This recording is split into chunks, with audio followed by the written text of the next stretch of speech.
ஒரு போனோட இஎம்ஐக்காக ஆரம்பிச்ச சண்டை ஒரு குடும்பத்துல 3 உயிரை பறிச்சிருக்கு. மகாராஷ்டிரால 19 வயசு பையன் போன் இஎம்ஐக்காக பணம் கேட்டு அப்பா கூட சண்டை. கோவத்துல மலை உச்சிக்கு போன பையனை கிட்டத்தட்ட 3 மணி நேரம் அப்பா அம்மாவும் சமாதானம் பண்ண ட்ரை பண்ணிருக்காங்க. ஆனா அந்த பையனை காப்பாத்த போன அவங்க அப்பா அந்த பையன் கூடவே கீழே விழுந்து உயிரிழந்துட்டாரு. இதை பார்த்த அவங்க அம்மாவும் மலை உச்சிலேருந்து கீழே விழுந்து உயிரிழந்துட்டாங்க.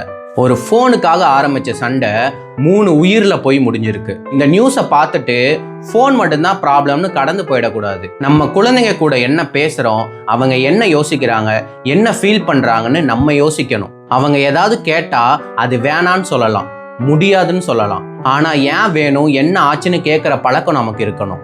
கண்டிப்பு தேவைதான், ஆனா கண்டிப்போட சேர்ந்து கேள்வியும் வேணும், கவனிப்பும் வேணும், பேசுற நேரமும் வேணும்.